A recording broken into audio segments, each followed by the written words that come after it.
सिरी, यहाँ का तापमान कितना है? मौसम -47 डिग्री है। अंटार्कटिका में हवा का तापमान -14.8 डिग्री फ़ारेनहाइट या -20 डिग्री सेल्सियस है और यहाँ पर -58 डिग्री फ़ारेनहाइट या -47 डिग्री सेल्सियस है।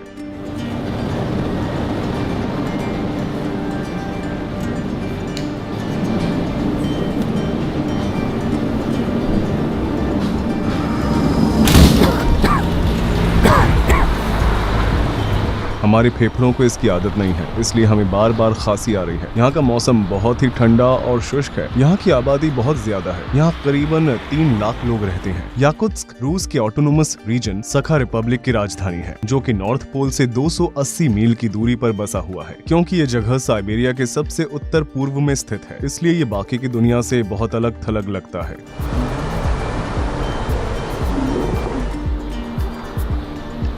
बाहर का तापमान लगभग -50 डिग्री सेल्सियस है। उबलते हुए पानी का तापमान -135 डिग्री सेल्सियस है। जैसा कि आप देख ही सकते हैं कि यह तुरंत आइस क्रिस्टल्स में बदल जाता है। इस क्षेत्र में आज तक का सबसे कम तापमान -71.2 डिग्री सेल्सियस रहा है। ऐसा लगता है जैसे ये जगह किसी दूसरे प्लेनेट का हो। बाहर रखा गया केला कुछ ही मिनटों के अंदर एक हथौड़े में बदल सकता है। यहाँ पर लोग मेटल फ्रेम के चश्मे नहीं पहन सकते हैं, क्योंकि मेटल उनकी त्वचा से चिपक सकता है और जब वे अपने चश्मे को निकालने जाएंगे तो उनका मांस बाहर आ सकता है। यह मांस का एक टुकड़ा है जो बिल्कुल इंसानी मांस जैसा दिखाई देता है। आइए इसे मेटल से छूकर देखते हैं कि क्या होता है।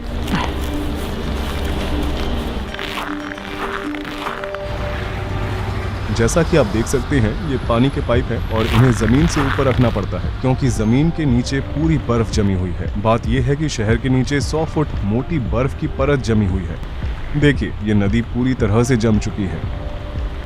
सोवियत युग के दौरान स्टालिन के विचारों का विरोध करने वाले लोगों को सखा रिपब्लिक में निर्वासित कर दिया जाता था। उसमें पॉलिटिशियन, व्यापारी आदि शामिल थे। असल में आज याकुत्स्क में रहने वाले कुछ लोग उनके पोते पोती हैं, इसलिए यह निर्वासन की जगह हुआ करती थी। आज इस शहर में लोग एक आम जीवन जी रहे हैं। हम इस जीवन को बर्फ का नर, आइस हेल कह सकते हैं। यह मनुष्यों की सीमाओं के पार है। चाहे हम जो कुछ भी क्यों न पहन ले, कोई भी चीज हमारे शरीर को गर्म रखने के लिए पर्याप्त नहीं है। अगर आपके पास कार है तो आपको यहाँ बहुत दिक्कत हो सकती है। यहाँ पर सर्दियाँ 6 से 7 महीनों तक चलती है और उस समय आप अपनी कार को बिल्कुल भी नहीं चला सकते हैं। अगर आप फिर भी इसे चलाना चाहते हैं तो आप अपनी गाड़ी का इंजन बंद नहीं रख पाएंगे। उदाहरण के तौर पर आप यहाँ देख सकते हैं कि कार का इंजन चालू है, लेकिन फिर भी ये खाली है, अंदर कोई भी नहीं है। ऐसा ही यहाँ पर सैकड़ों कारें हैं। इंजन के चालू रहने की वजह यह है कि अगर ये रुक गया तो इस बात का खतरा रहता है कि ये पूरी तरह से बर्फ में ढक जाएगा और इंजन का तेल जम जाएगा। जैसा कि आप यहाँ देख सकते हैं, इस गाड़ी के मालिक ने अपनी कार को लंबे समय तक नहीं चलाया होगा। इंजन बंद होने के सिर्फ 20 मिनट बाद ही उम्मीद छोड़ देना यहाँ एक आम बात है। एक और जमी हुई कार जो आने वाली गर्मियों में फिर से इस्तेमाल होने का इंतजार कर रही है। ये कार चल रही है ना? चलिए देखते हैं कि इसके अंदर कोई है या नहीं। हाँ, कोई भी नहीं है। क्या आप सोच सकते हैं कि यहाँ वाकई में ऊर्जा की कितनी ज्यादा बर्बादी हो रही है? किस्मत से रूस एक ऐसा देश है जहाँ तेल और प्राकृतिक गैस संसाधनों की मात्रा बहुत अधिक है। देखिए, इस कार के एग्जॉस्ट पाइप को बाहरी पाइप की मदद से बड़ा किया गया है। यहाँ तक कि एग्जॉस्ट स्मोक भी जम जाती है। कार की सुरक्षा के लिए विशेष कवर्स भी बनाए गए हैं, लेकिन कभी कभी वो भी काफी नहीं होते और जो लोग ज्यादा पैसे खर्च करने की हैसियत रखते हैं वे अपनी गाड़ियों को हीट गैरेज में रखते हैं, क्योंकि ये गाड़ियां लगातार चलती रहती है। इसलिए पूरे शहर में लगातार धुएं की एक परत बनी रहती है। धुंध की वजह से सामने कुछ दिखाई देने की सीमा अक्सर 60.96 मीटर से कम होती है। यहाँ पर बनाए गए घरों का आर्किटेक्चर बिल्कुल अलग है। जमीन के बर्फ से ढके होने और बर्फ के खिसकने की संभावना की वजह से बिल्डिंग्स को खंभों पर बनाया जाता है। पुराने घर जिनका निर्माण बहुत पहले किया गया था, वे एक दशक के बाद झुकने लगते हैं, क्योंकि बर्फ की मात्रा या तो बढ़ जाती है या कम हो जाती है। यह पेन और सुई की तरह लग रहा है। यहाँ अगर सबसे बुरा कुछ हो सकता है तो वो है फ्रॉस्ट बाइट। चलिए मान लेते हैं कि एक रेफ्रिजरेटर लगभग 4.4 डिग्री सेल्सियस पर काम करता है और फ्रीजर -20 डिग्री सेल्सियस पर काम करता है, तो हम बड़ी आसानी से कह सकते हैं कि यहाँ पर हर जगह एक बहुत ही हाईटेक फ्रीजर की तरह काम कर सकती है, क्योंकि यहाँ का तापमान -50 डिग्री सेल्सियस है। इसलिए कुछ लोग अपने फलों या मांस को अपनी खिड़की के बाहर टांग कर स्टोर करते हैं। क्या मैं इस तौलिए से एक स्लेट बना सकता हूँ?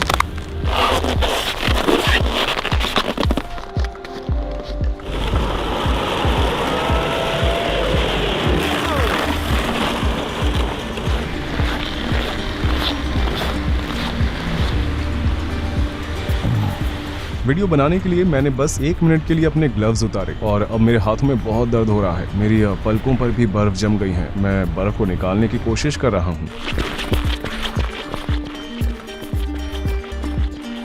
अगर आप 15 मिनट से ज्यादा समय तक बाहर रहते हैं तो आपको त्वचा में जलन और सांस लेने में दिक्कत जैसी समस्याओं का सामना करना पड़ेगा। ठंड लगना जो सुई की चुभन की तरह होती है, फ्रॉस्ट बाइट, उसके बाद सनसनी और फिर इसके बाद सीधे मौत भी हो सकती है।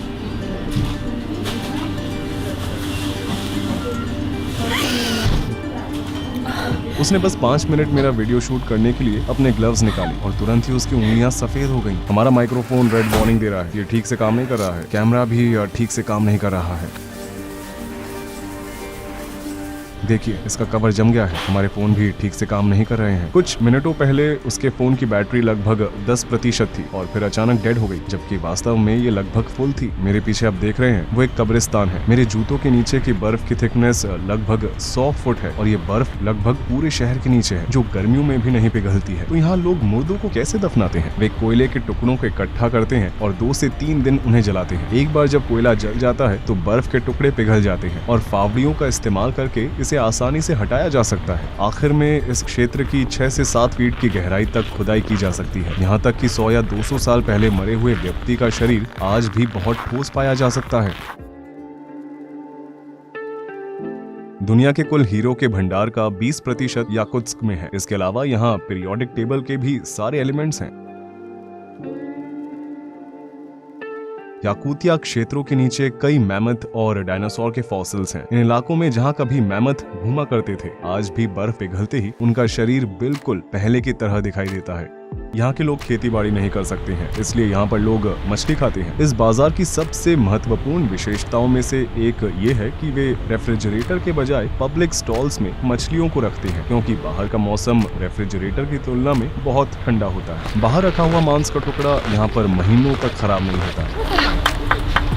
यहाँ दर्जनों जमे हुए खरगोश हैं। बतख के साथ साथ उन्हें भी बहुत खाया जाता है। यहाँ पर घोड़े का मांस मिलना भी बहुत आम बात है। ये लगभग 45 पाउंड की है। वे इस पूरी मछली को खरीदते हैं और बाहर रखकर इसे कई दिनों तक खाते हैं। ये भी सेल पर है। बेशक ये कभी खराब नहीं होता। इसके कान बिल्कुल भी हिल नहीं रहे हैं। आप यहाँ कितने घंटे काम करती हैं? वो कितने समय से ये काम कर रही हैं? उन्होंने एक दूसरे के ऊपर कितने कपड़े पहने हैं? Кофта. И вот такие эти. И вот. वे ऐसे फरों पर खड़े होते हैं ताकि उन्हें जमीन से अपने पैरों पर आने वाली ठंड का एहसास न हो।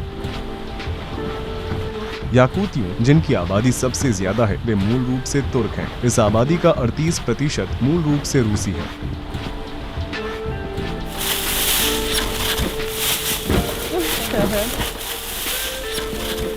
यहाँ ऐसे ही कुत्ते देखने को मिलते हैं। बदकिस्मती से बिल्लियाँ यहाँ जीवित नहीं रह सकती हैं। केवल मोटे फर वाले मैमल्स ही यहाँ जीवित रह सकते हैं। यहाँ पर कारों के अंदर 2-2 शीशे होते हैं ताकि जब एयर कंडीशनर से इंटीरियर गर्म हो जाए तो तुरंत ही इसका तापमान कम न हो। सड़क पर चलने की सबसे खतरनाक बात यह है कि अगर किसी भी वजह से कोई भी कार अगर खराब हो जाती है तो ड्राइवर के मरने का खतरा बहुत बढ़ जाता है। उन्हें इसे 30 मिनट के अंदर ठीक करना होता है, नहीं तो मिनटों के अंदर इंजन ऑयल जम जाएगा। अगर लोग इन इलाकों में बिना किसी फोन सिग्नल के फंस जाते हैं तो उनके पास कुछ ही घंटों के अंदर जमकर मरने के सिवाय कोई चारा नहीं होता है। इसलिए हर ड्राइवर अपनी कार में एक टूल बॉक्स जरूर रखता है। कुतों वाले स्लेट 7 गांवों की हमारी यात्रा पूरी हो चुकी है। कुतों वाले स्लेट पर सवार होते समय हवा और ठंड के कारण मेरा एक कान पूरी तरह से सुन्न हो चुका था। दर्द बर्दाश्त के बाहर था। मारिया ने हमें अपने गांव के घर में बुलाया और अब हम इन रहस्यमय याकूतियों के बारे में और भी जानेंगे। कि आप देख सकते हैं ये लगभग मेरी उंगली जितना मोटा हो गया है। मेरे छूने पर भी मैं अपने कानों को महसूस नहीं कर पा रहा हूँ। ये सुन्न हो चुके हैं। मेरे दूसरे कान को देखो, ये बहुत पतला है। यहाँ पर पाए जाने वाले घोड़े सामान्य घोड़ों की तुलना में काफी छोटे होते हैं। उनका शरीर ही इस तरह का बना हुआ है। ये उन्हें गर्म रहने में मदद करता है। जितना कम सतही भाग उतनी कम परेशानी। उन्होंने हमें अपने कपड़े दिए और हमने उन्हें पहन लिया।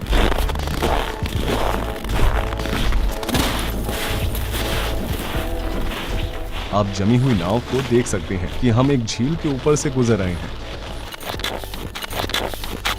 हमने इसे 90 डिग्री के एंगल पर मारने की कोशिश की। हमने यहाँ 20 से 25 इंच के डायमीटर का छेद किया। गाय यहाँ पर आकर अपनी पानी की प्यास को बुझा सकती हैं। हम लगातार टूटी हुई बर्फ को हटा रहे हैं। इस पानी को दोबारा पूरी तरह से जमने में कितना समय लगेगा?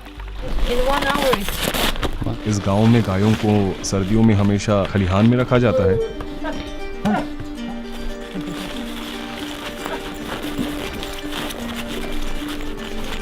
क्या उन्हें ठंड नहीं लगती? They do, of course. That's why they don't spend much time outside.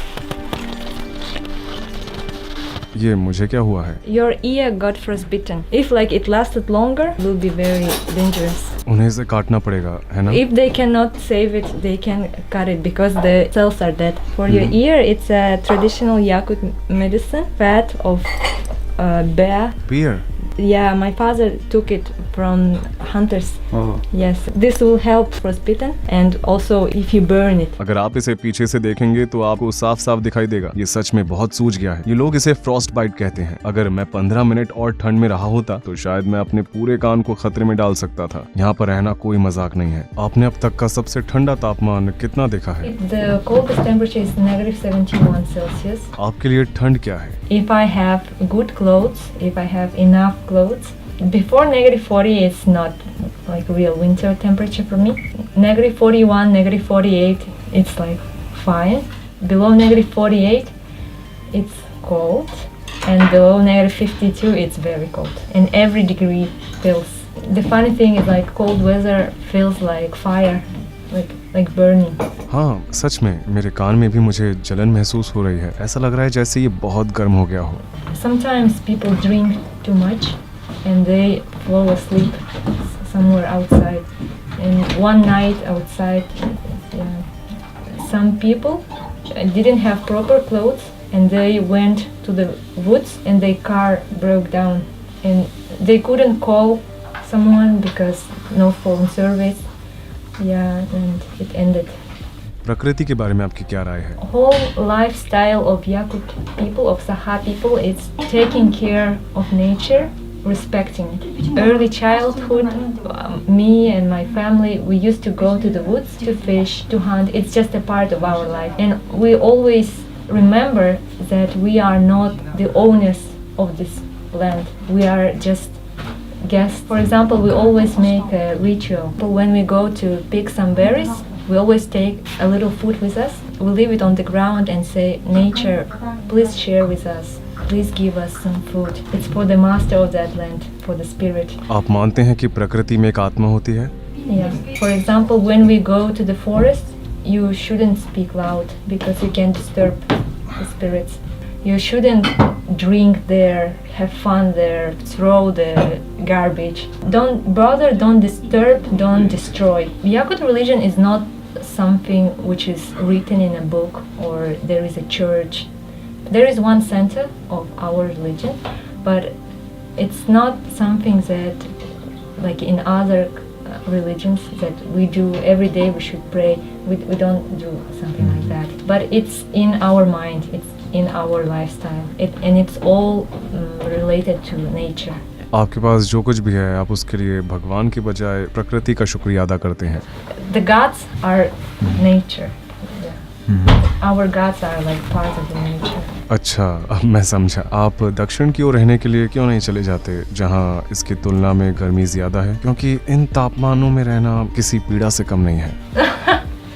It's a torture for you, but not for us. The first reason is my family. Like my family is here, and for me, the best is to be close to my parents, to my brothers. And secondly, I like the nature here. It's very pure. The ecology is very pure, and it's for me and for my future children. Breathing fresh air, it's very important.